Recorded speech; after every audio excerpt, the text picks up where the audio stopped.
మీ ఎలాంటి వ్యాపార ప్రకటనలకైనా వెంటనే మా ఛానల్ సంప్రదించండి. ప్రస్తుతం మనతో పాటు ప్రముఖ ఆధ్యాత్మికవేత్త ఐకాన్ ఆస్ట్రాలజర్ గట్టిపల్లి సురేష్ బాబు గారు ఉన్నారు. గురువు గారితో మాట్లాడేద్దాం. నమస్కారం గురుగారు. జై శ్రీమన్నారాయణ. సో జనవరి మాసం విశేషంగా 2026 మేషరాశి వాళ్ళ పరిస్థితి ఏంటి, ఏలాంటి శైలిలో ఉన్నారు, దీని తాలూకు ఇంపాక్ట్ ఏ విధంగా ఉంటుంది, ఎటువంటి జాగ్రత్తలు తీసుకోవాలి? ఖచ్చితంగా ద్వాదశ రాశుల్లో ఒకటి మేషరాశి. ముఖ్యంగా ముందుగా మన ప్రేక్షకులందరికీ కూడా wish you happy new year. అబ్బా ఇంగ్లీష్లో వచ్చిందబ్బా, సరే దీనికి కలియొద్దు. అయితే అట్లనే మనకి ఈ నూతన సంవత్సరంలో ఏదైతే ఉందో అందరూ కూడా బాగుండాలి, అందరూ వాళ్ళే ఉండాలి. బాగుండే దాంట్లో వాళ్ళే ఉండక వేరే వాళ్ళని చూసుకుంటే ఎంత తలకాయ నొప్పి అయితే.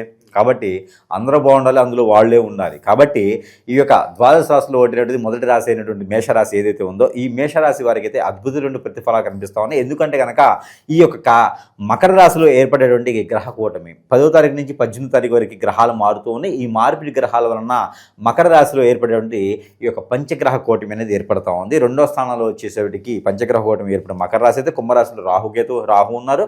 అలానే మీనరాశిలో వచ్చేసి 12వ స్థానం అవుతుంది మేషరాశికి. కాబట్టి ఇక్కడ వచ్చేసి శని భగవానుడు ఉన్నాడు. శని భగవానుడు వచ్చేసి 10వ తారీఖు జనవరి మాసంలో ఈ యొక్క స్థాన మార్పిడి చెందుతూ ఉన్నాడు. అంటే గ్రహాలు మారట్లేదు, అలానే రాశి మారట్లేదు, కేవలం నక్షత్రం మారుతున్నాడు 10వ తారీఖు జనవరి మాసంలో. కాబట్టి ఈ యొక్క మేషరాశి వారికి అయితే కొంతమేర ఉపశమనం లభ్యపడుతుందని చెప్పొచ్చు. బాగా ఒక వారం రోజులు ముసురు పట్టింది. ముసురు అంటే తెలుసు కదా ఏంటి, వర్షాకాలంలో తుఫాన్ లాగా అంటారు అన్నమాట. ఇప్పుడు ఈ మన లాంగ్వేజ్లో అయితే తుఫాన్ పట్టణం అంట, తుఫాన్ వస్తూ ఉంటుంది. ఈ తుఫాన్ ఒక వారం రోజులు వచ్చి ఉండింది. ఈ 2025లో మనం చూసినట్టయితే కనుక విజయవాడలో తుఫాన్ రావడము, కొన్ని ప్రాంతాల్లో రాజస్థాన్లో ఇట్లా తుఫాన్ రావడం, యూపీలో తుఫాన్ రావడం బాగా చూస్తూ ఉన్నాం. వారం రోజుల పాటు పడుతుంది. చెన్నైలో కూడా బాగా పడింది తుఫాన్ 2020 సంవత్సరంలో. అలాంటి తుఫాన్లు వచ్చినప్పుడు కంటిన్యూషన్ ఒక 4 రోజులు వారం రోజులు పడుతూ ఉంటాయి. అలానే గ్రహ కూటమిలో ఏదైతే మనమే చెడు చూపించిన గ్రహాలు ఏవైతే ఉన్నాయో ఆ తుఫాన్లు అనుకోవచ్చు. ఆ తుఫాన్ వెలిసిపోయిన తర్వాత ఎలా ఉంటుంది, చాలా బాగుంటుంది. ఆ తుఫాను వైపరీత్యం అనేది పోయిన తర్వాత ఆ చెట్లు గుట్లు అయినా తీసిన తర్వాత వర్షం పడింది, చల్లగా ఉందండి వాతావరణం కదా. అట్లానే పంట భూములు పండుతాయి. అప్పుడు పంటలు పండి ఉరకెత్తుతాయి. కానీ సరైనటువంటి వర్షం పడితే పంట భూములు పండుతాయి. కానీ మేషరాశి వారికి తుఫాన్ అని చెప్పొచ్చు. మొత్తం నష్టమే ఇప్పటివరకు. ఎందులో చేపెడితే అందులో మట్టి మశానం అయిపోతుంది. ఆ పట్టుకున్న వాళ్ళకి మట్టి అయిపోతుంది. మేషరాశి వారికి శని భగవానుడు 12వ స్థానం ఉన్నారు. ఆరోగ్య సమస్యలు ఉన్నాయి. రాహు ఉన్నాడు 11వ స్థానంలో. ఎన్నో రకాలైనటువంటి వాటిల్లో లాస్ అయిపోయి ఉన్నారు. ఫైర్ యాక్సిడెంట్లో కానీ, ఫైర్ అవ్వటం కానీ, షాపులు నష్టాలు, తొందరపాటు నిర్ణయాలు, ఇవన్నీ కూడా మనం 2025 సంవత్సరంలో పాపం మేషరాశి వాళ్ళందరూ కూడా మనం ఇబ్బంది పెడుతున్నామన్నా చూస్తూనే ఉన్నాం. కాదే మన చేతుల్లో గురువు అయినా మనకి ఏంటంటే పరిహారాలు ఉంటాయి.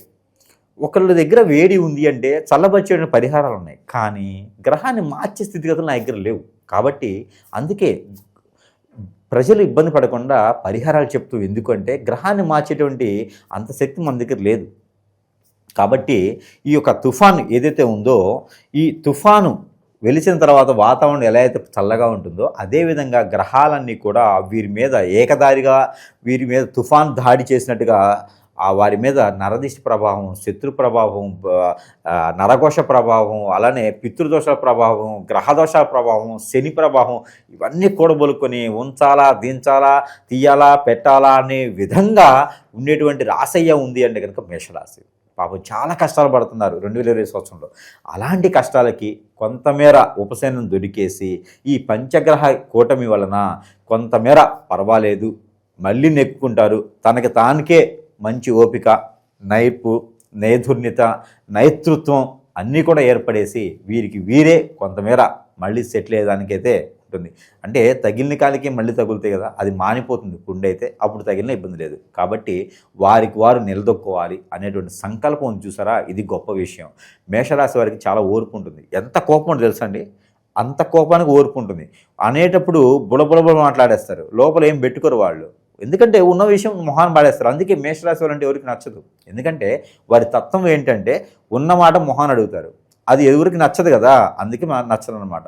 ఇంకోటి మేషరాశి వాళ్ళ దగ్గర మంచి గుణం ఉంది, శత్రువునైనా ప్రేమించే గుణం ఉంది. మరొకటి ఉంది, ఎవరినైనా వద్దు అనుకుంటే దగ్గరికి వెళ్ళరు. అది ప్రేమైనా, ఇష్టమైనా, లేదా ఆస్తైనా, పరపతైనా, సంపదైనా వీరు కోరుకోరు. వస్తే వద్దంటారు, తీసుకుంటే కాదంటారు. అలాంటి వ్యక్తులు ఉన్నారంటే దేనికి ఆశించరు, దేనికి పాల్పడరు. అలాంటి వాళ్ళని ఖచ్చితంగా నమ్మొచ్చు. ఎందుకంటే కష్టపడే తత్వమే ఉంటుంది వారికి, వేరే తత్వం ఏముండదు. ఎవరైనా వీళ్ళని అన్నారంటే మాత్రం సచ్చారే వాళ్ళు, వాళ్ళని వదిలిపెట్టే ప్రసక్తే లేదు. కక్ష ఎక్కడ దాకా ఉంటుందంటే కొన ఊపిరి ఉన్నంత వరకు కక్ష తీర్చుకుంటూనే ఉంటారు వీళ్ళు. కాబట్టి వీరితో జాగ్రత్తగా ఉండాలి. వీరు పరమ దుర్మార్గుల్లా ఉంటారనమాట కక్షలు సాధించడంలో, ప్రేమించడంలో. కాబట్టి వీరితో ఎవరైనా ఉంటే జెన్యున్గా ఎదుటి వాళ్ళు ఉండాలి, వీరు కాదు. ఎదుటి వాళ్ళు జెన్యున్గా ఉండాలి వీరితో, లేకపోతే వీరితో కష్టమే. అలాంటి మేషరాశి వాళ్ళకి 2020 సంవత్సరం గ్రహ మార్పిడి వలన అన్ని రకాల సానుకూలమైన వాతావరణం కూడా లభ్యపడుతూ ఉంది. మకర రాశిలో గ్రహకూటమి ఏర్పడింది. ఇక్కడ బుధుడున్నాడు, శుక్రుడున్నాడు, కుజుడున్నాడు, రవి భగవాన్ వస్తున్నాడు, చంద్రుడు వస్తున్నాడు. ఇంత పంచగ్రహ కూటమిలో కూడా ఈ గ్రహాలు రావడం అనేది మామూలు విషయం కాదు. కాబట్టి ఈ గ్రహాచరణ ఏదైతే ఉందో ఈ గ్రహాలన్నీ కూడా వీరికి మంచి సానుకూల వాతావరణం కల్పిస్తుంది. ఎలాంటివి జరుగుతాయంటే పంట భూములు కొనడం, ఆస్తులు కూడబెట్టుకోవడం, ఎక్కడైనా వెలిగేషన్స్ ఉంటుంటే క్లియర్ అయిపోవటం, రోడ్డు కాంట్రాక్ట్ చేసి బిల్స్ రాలేదా అంటే ప్రయత్నం చేయడం, కోర్టులో ఏదైనా విషయాలు నడుస్తున్నాయా, నీ చిన్నప్పటి నుంచి కోర్టులోనే ఉన్న విషయాలు అవన్నీ కూడా పటాపంచలేకపోతాయండి. ఒకే ఒక తీర్పుతో అయిపోతాయి. కేసు కొట్టేస్తారు, లేకపోతే కేసు వీళ్ళకి వెళ్ళి వచ్చేస్తుంది. మేషరాశి వాళ్ళదే పై చేయి ఉంటుంది. వాళ్ళ తప్పున్నా రైట్ ఉన్నా మేషరాశి వాళ్ళకి వెళ్ళి కేసు వైపు అయిపోద్ది. భార్యాభర్తల్లో భర్త కానీ భార్య కానీ మేషరాశి వారు ఉన్నారా, వారు తల వంచినా తల వంచకపోయినా వారికి వెళ్ళి ఎవడైనా లొంగాల్సిందే. ఎందుకంటే గ్రహకూటమి ఎలా ఉంది వీరి పేద. అలానే ఎవరికైనా డబ్బులు ఇచ్చి ఉన్నారు అంటే డబ్బులు అయ్యే వస్తాయి, వాటింతా రెక్కలు కట్టుకొని వచ్చి మరీ వాళ్తాయి అన్నమాట. ఇక ఆర్థిక సమస్యలు అయితే మెరుగుపడతాయి. కొత్త కొత్త రకమైనటువంటి వనరుల్లో వీళ్ళు ఏర్పడుతూ ఉంటారు. ఇప్పుడు జనరేషన్ తగ్గట్టుగా వ్యాపారాలు చేస్తూ ఉంటారు వీళ్ళు. అలానే జనాన్ని మాయపుచ్చేటువంటి వ్యాపారాలు కూడా వీళ్ళు చేస్తూ ఉంటారు. అంటే మసిబుసి మారేడుకాయ అంటే చూసారా, మంచినీళ్ళే ఉంటాయి, అది ఏదో ఒక రకమైన బాటిల్లో పోసేసి 100 రూపాయలు అమ్ముతారు అన్నమాట. 2 లీటర్ల బాటిల్లో లీటర్ బాటిల్ 20 రూపాయలు ఉంటుంది, అది 100 అమ్ముతారు. అంటే వారి తెలివితే అట్లా అలాంటివి, వారు ఏదో మోసం కాదు, అది వారి తెలివి అలా ఉంటుంది. రూపాయి తీసుకొచ్చి 100 రూపాయలు అమ్ముతారు వాళ్ళు. అలాంటి తెలివి నేతృత్వంలో ఎవరైనా ఉన్నారంటే కనుక ఖచ్చితంగా వారు మెదుగుతూ ఉంటారు. అందుకే వీరు ఎక్కువగా ఇన్స్టిట్యూట్స్లో ఉంటారు. ఇన్స్టిట్యూట్స్ మాస్టర్స్ గాను టీచర్స్ గాను ఎక్కువ ఉపాధ్యాయులుగా వీరు పరిగణిస్తూ ఉంటారు. అలానే జంతువు సంబంధించినటువంటి వ్యాపారాలు వీరు ఎక్కువగా చేస్తారు. నరకటాలు కూసుకోవడాలు కాదండి, ఆ పాలు పితుకుని పండు దాని వలన లేకపోతే ఉన్ని వలన ఇలాంటి వాటి వలన వీరు ఎక్కువ వ్యాపారాలు చేస్తూ ఉంటారు. అదే డలారీ అంటారు అన్నమాట, ఎక్స్పోర్ట్ ఇంపోర్ట్ ఉంటుంది. అలానే డలారీ వ్యవస్థ అంటే అపరాల వ్యాపారం, ఇవన్నీ కూడా డలారీ వ్యవస్థ అంటారు వీటిని. దళారీ వ్యవస్థ అంటే కొని అమ్మకమైనటువంటి విధమైనటువంటి వ్యాపారాల్లో వీరు నైపుణ్యత చెంది ఉంటారు. కాబట్టి ఇక పెళ్లి కాని వారు ఎవరైనా ఉంటే పెళ్లి సంబంధాలు కుదిరే యోచన కనిపిస్తూ ఉంది. అలానే మొదటగా చేసుకునే వారికి మాత్రం యోచన ఉంది. కాబట్టి జనవరి 22వ తారీఖు తర్వాత ప్రయత్నం చేస్తే ఖచ్చితంగా పెళ్ళే అవ్వదు, కానీ మన అమ్మాయి మన అబ్బాయి అని అనిపించుకునే దానికి అయితే ప్రయత్నం ఉంటుంది. భార్యాభర్తల మధ్య సంబంధాలు కావచ్చు, ఈ మూడో వ్యక్తి ద్వారా ఈ అక్రమ సంబంధాల వల్ల ఏమైనా ఇబ్బందికర వాతావరణం ఉంటుందంటారు. ఇక్కడ మనం ఒక విషయం గమనించుకోవాలి. మేషరాశిలో పుట్టినటువంటి వారికి మిథున రాశి, సింహరాశి, కన్యారాశి, వృశ్చిక రాశి, మకర రాశి వీళ్ళని పెళ్లి చేసుకోవచ్చు. వీళ్ళని చేసుకున్న పెళ్ళికైతే మూడో వ్యక్తి రాడు. ఇక కాదు బలవంత పెళ్ళిళ్ళు, లవ్ మ్యారేజెస్, లేకపోతే వేరే గ్రహాలు వేరే, అంటే ఇప్పుడు నేను చెప్పినటువంటి రాసులు కాకుండా వేరే రాసుల్లో పుట్టిన వాళ్ళని లవ్ మ్యారేజెస్ చేసుకోవటం, నక్షత్రాలు సరిపోతే పొంతులు గారిని ఇబ్బంది పెట్టి కది చేయండి, చేయించేయండి, ఈ సంబంధం చెప్పి మళ్ళీ రాదని చెప్పి చేపిస్తుంటారు. ఆస్తి కోసం పాల్పడి చేపిస్తూ ఉంటారు. విదేశాల్లో ఉన్నాడు నల్లుడు గారు చెప్పుకోవడానికి, విదేశాల్లో కోళ్ళని చెప్పుకోవడానికి, లేకపోతే కట్నం ఎక్కువ వస్తుందని చేస్తూ ఉంటారు. కొన్ని మార్చి చేస్తూ ఉంటారు. అలానే పుట్టినప్పుడు డేట్ ఆఫ్ బర్త్ సరిగా లేకుండా ఉంటాయి. అలానే పుట్టిన తర్వాత ఏజ్ ఎక్కువైపోయి పెళ్లి కాలేదంటే వారికి డేట్ ఆఫ్ మారుతూ వస్తూ ఉంటారు. ఇలాంటి ఏదైనా అవుతే, ఇలాంటి మతలబు ఏమైనా ఉంటే ఖచ్చితంగా వాళ్ళలో ఎడబాటు భారం ఉంటుంది. అలాగ మారినా కూడా, అలా ఎడబాటు భారం ఉన్నా కూడా మూడో వ్యక్తి రావటం ఉంటుంది. ఇలాగా జరిగితే మూడో వ్యక్తి వస్తారు. అప్పుడే సంసారాలు నిప్పులవుతాయి. ఇవన్నీ జాతకాల్లో ఉండవు. జాతకాల్లో ఏముంటాయంటే సూక్ష్మంగా ఉంటుంది. దాన్ని మనం ఎల్నేజ్ చేసిన జాతకంలో కనపడదు. దోషాలు కనిపిస్తుంది జాతకాల్లో, కానీ ఇలా జరుగుతుంది అనేది ఉండదు. ఇలా జరుగుతుంది అంటే అది మనుషులు చేసే క్రియ, జాతకాలతో సంబంధం లేదు. అది అందరూ అనుకుంటారు నా జాతకం బాగాలేదు అని. నా జాతకం బాగాలేదు కాదేడా, జాతకం బాగానే ఉంది. జాతకంతో మనిషి జీవితం సంబంధం లేదు. జాతక పరంగా దోషాలు ఉంటే అవి పడిపోతే అవి తీసుకొచ్చి పెట్టుకోవచ్చు. అది కాదు, పరిహారాలు యజ్ఞ యాగ హోమ జపాలు చేసుకుంటే దోషాలు పోతాయి. జాతకాల గురించి గ్రహాలు మనకి ఏం చేయవు. మానవ గ్రహం ఒకటి ఉండిద్ది, అదేం చేస్తుంటే తప్పులు చేస్తూ ఉంటుంది, ఒప్పులు చేస్తూ ఉంటుంది, మనకెళ్ళి వెలిగేషన్ తీసుకొస్తూ ఉంటుంది. మన బతుకుదల, మన ఎదుగుదల, మన మంచితనము తట్టుకోలేక వ్యసనంతో, రందితో, కుళ్ళుతో, కుతంత్రంతో మన మీద చెడు క్రియ చేయిస్తే వాటి వలన మూడో వ్యక్తి చేరతారు. కుటుంబంలో సంసారం నిప్పులు పోస్తారు, నిప్పులు పాలు పోస్తారు, బొగ్గు పాలు అవుతుంది, దుర్గతి పాలు అవుతుంది. కాబట్టి అలాంటి వాళ్ళతో జాగ్రత్తగా ఉండాలి. ఏ రాశి వారైనా సరే ఎదుటి వ్యక్తులతో చాలా జాగ్రత్తగా ఉండాలి. అలా చేసి అష్టదిబ్బందిని చేస్తారు, చాతబడి చేస్తారు. ఇప్పుడు బ్లాక్ మ్యాజిక్, వశీకరణ, బాగలముఖి, భానుమతి, యక్షిని, అలానే మరుగుమందు పెట్టడం అంటూ కాకుండా బాడీ మీద రాయటం, స్పిరిట్ లాంటి ప్రేయర్స్ చేయటం, ఇలాంటివి చేసేసి మనిషిని ఆయమరుస్తారు, మనిషిని ఎదగకుండా చేస్తారు, అష్టదిబ్బంది చేసేస్తారు. కానీ అలాంటి వాళ్ళతో మనం చాలా జాగ్రత్తగా ఉంటుంది. ఎదుటి వాళ్ళని నమ్మకూడదు, ఎవరిలో తినకూడదు. ఏదైనా ఫంక్షన్కి వెళ్ళామంటే ఆ ఫంక్షన్ వరకు తినాలి తప్పితే బయట ఎడలో తినకూడదు ఎవరితోనూ. అలాగే చేసుకునేటైతే వీరికి అన్ని రకాల సానుకూలంగా ఉంటుంది. అలా జరగట్లేదు అయ్యా, నాకు ఆందోళన ఉంది, చికాకు ఉంది, చిరాకు ఉంది, ఏం అర్థం కావట్లేదు, ఒంటరి అయిపోయినాను, అందరూ దూరం అయిపోతున్నారు, వ్యాపారం చేస్తే నష్టం, వ్యాపారం అర్థం అవ్వట్లేదు, ఏం చేయాలో తెలియట్లేదు, జాబు లేదు, బతుకు లేదు, బాగుండటం లేదు, ఉండాలో దించాలో పోవాలో తెలియట్లేదు, అసలు ఏం జరుగుతుందో కూడా అర్థం కావట్లేదు. మరి మీరేమో ఇంత గొప్పగా చెప్తున్నారు, నా జాతకంలో ఏం తెలియట్లేదు, కోపం ఎక్కువ వస్తుంది, ఆందోళన ఎక్కువ వస్తుంది, సరిగా తెలియలేకపోతున్నాం, ఆరోగ్య సమస్యలను ఎక్కడికి పోయినా పని కావట్లేదు, అందరూ దూరం అయిపోతున్నారు. ఇలాంటి ఆలోచన ఏమైనా ఉంది అంటే కనుక ఖచ్చితంగా మేమేం చెడు క్రియ జరిగిందనే అర్థం. దానికి వేరే అవసరం, పరిష్కారం ఏమీ లేదు, గురువు దగ్గర సంప్రదించడమే. అలాంటిది ఏమైనా సమస్య ఉందంటే కనుక మనకు తెలిసిన విషయంగా నాకు గురించి తెలిసిన విషయం ఎట్లా అంటే మనం చెడు చేసేది కాదు, మంచి చేసేదే ఉంటుంది. మన దగ్గర ఎవరైనా చెడిపోయి వచ్చినారు అంటే వేరే విధంగా కాదు, ఇలాంటి బాధలతో వచ్చిన వాళ్ళకి ఉపశమనం కల్పిస్తూ ఉంటాం, ఆచరణ కల్పిస్తూ ఉంటాం. వారిని మళ్ళీ మంచి చేసేటువంటి పూచికత్తులు అయితే మనకు ఉంటాయి. కాబట్టి అలా ఏదైనా మీకు అనిపిస్తుంది సిమ్టమ్ అంటే కనుక ఖచ్చితంగా మన దగ్గరికి సంప్రదిస్తే వారికి పరిష్కార మార్గం అనేది చూపించే ప్రయత్నం అయితే ఖచ్చితంగా చేస్తూ ఉంటాము. దాంతోపాటు గురువుగారు మరి ఇంత బాగా చెప్పినారు, గురువులు కూడా నమ్మేటువంటి పరిస్థితి లేదు, మరి బయట సమాజంలో ఎట్లా ఉంది, నా వీడియోస్ మీద ఎవడో దరిద్రుడి నెంబర్ వేసుకుని చేస్తూ ఉన్నారు, మరి అలాంటి గురువులు ఉన్నారు. కాబట్టి మరి మీ దగ్గర వస్తువులు ఉన్నాయా అంటే ఖచ్చితంగా ఉంటుంది. ఒకటి గుర్తుపెట్టుకోండి, మోసం చేస్తామంటే పుట్టగతులు ఉండవు.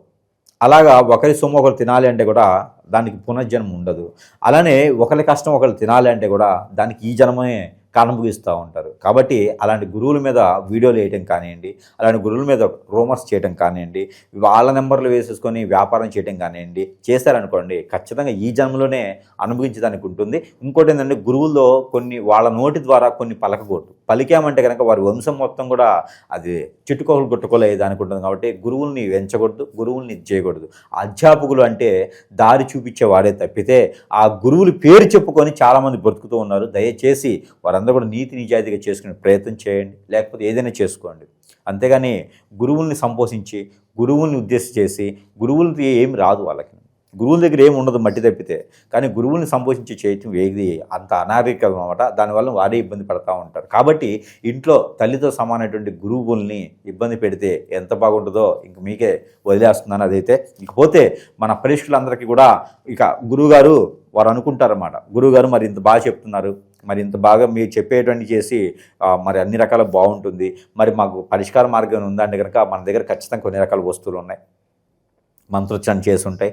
దాంట్లో మొదటిగా మనకేంటంటే కనుక ఈ యొక్క మాల, తులసి మాల ఆధ్యాత్మికంగా ఎదిగేదానికి కావచ్చు, చింతనలు చిరాకులు పోయేదానికి, స్ట్రెస్ ఫీల్ పోయేదానికి కూడా ఈ తులసి మాల ధరించుకుంటే అన్ని రకాల ఇబ్బందులు తొలగిపోతాయి. తులసి మాల బయట కూడా దొరుకుతుందండి అంటే మనం మంత్రోచ్చారణ చేసిస్తాం, దీనికి రాగి తీగలు ఇచ్చి మంత్రోచ్చారణ చేసిస్తాం. దీనిలో రవి భగవానుడు ఉంటాడు, దీనిలో తులసి మాత ఉంటుంది, అందులోనే అన్ని రకాలు మంత్రోచ్చారణ చేసి పాజిటివ్ అయ్యేదానికి ఉంటుంది. కాబట్టి అది మనకు ప్రత్యేకత.